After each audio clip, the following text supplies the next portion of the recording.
best devices have their bad days. In this video, we're going to cover some of the common issues that might come up when you're setting up a HaLowLink 1 and how to fix them. Think of this as a quick diagnostic video because sometimes turning it off and on again just doesn't cut it. So the first issue you might experience, you power on your HaLowLink 1 and nothing happens. So the first thing to check here is check your power. Don't use any old crusty power supply that you've got lying around at home. Use the power supply supplied in the kit. A random USB-A adapter is not going to cut it. Maybe after you've booted it on, the lights still aren't behaving. The status light might be solid yellow after boot, or it could be flashing green for error. If this insists on being yellow or flashing endlessly, the flash partition on the device is probably corrupt. The cure? A firmware recovery. We'll show you that later.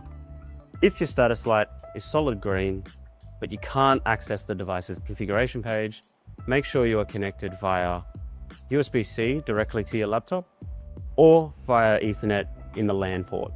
Connecting to the WAN port will block access to the configuration page.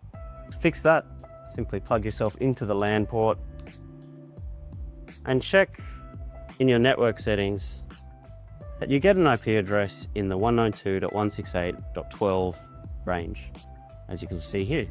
If you don't get an IP address in that range, make sure you're configured to DHCP client, as so, and once connected, you'll be able to access the web page again. If the light is solid aqua, the device is in extender mode. At this point, don't bother looking for the web UI for this device. It won't be at 192.168.12.1. You'll have to consult your DHCP server's lease table. If you've got two HaLowLink 1s and you've paired them using the method shown in the setup video, you can simply connect yourself to your access point's LAN port and navigate to 192.168.12.1 from there. You can then log in and from the dashboard shown, query the DHCP leases. In this case, I'm looking for Wi-Fi SSID, which is the hostname of HaLowLink 1 4B93. I can copy that address, paste it into another browser window, and now I'm in the web UI page for the extender device. If you're expecting gigabit connection speeds while you're connected to an extender, don't. HaLow is a low frequency, low bandwidth protocol, and the HaLowLink 1 will cap your speeds at about 22 megabits per second. This is expected.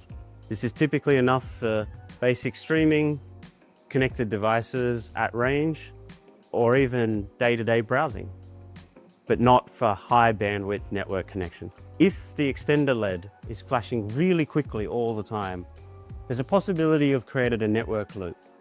This can happen when you plug Ethernet cables into the wrong ports while all devices are bridged. It's a common mistake with a simple fix. Unplug one of those extra Ethernet cables. If performance still isn't what you expect, check your dashboard. The homepage will show you a list of connected devices, including information such as the noise and the signal strength. If the signal strength is low and the noise is high, you're not going to have a good experience with the connection. Move devices around, make sure you're not closed by metal cases, or remove any interferers. You can also perform diagnostics from the web UI under Network and Diagnostics, where you get access to utilities like ping and iPerf3. For example, we could go to our extender and navigate to the same location and carry out a ping to our AP.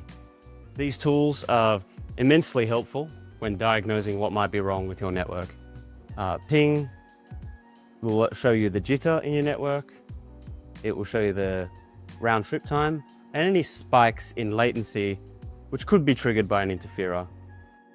For a full bandwidth test, you could run an iPerf3, where you start the server on the access point and start the client on the extender. This will show you your maximum TX and RX bit rates and set your expectations for the link. If things are still looking strange, make sure you're on the latest firmware. That can be accessed via the upgrade page if you have a network connection, or uploaded manually using firmware downloaded from the downloads dashboard of morsemicro.com.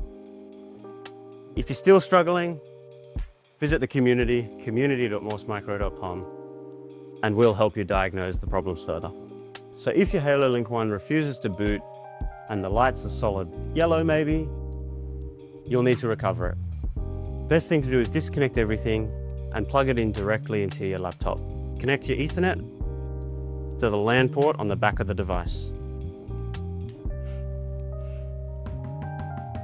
Now, open up your network connections and set yourself a static IP. Best choice for IP in this situation is 192.168.12.2. Leave the subnet mask as what is shown on the screen and click OK. Now you should have access again to 192.168.12.1, where you will get the firmware update page.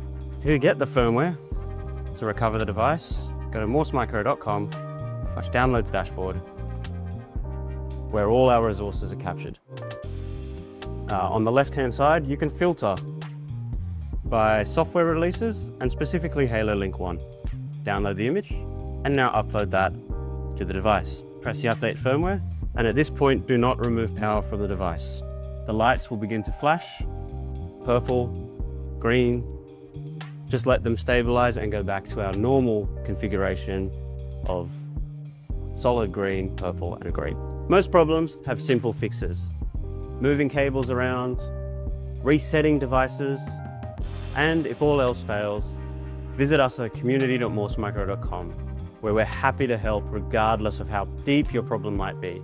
Sometimes even IoT 2.0 devices need a good old-fashioned customer support. Subscribe for more guides and check out our first video on unboxing and setup if you haven't already.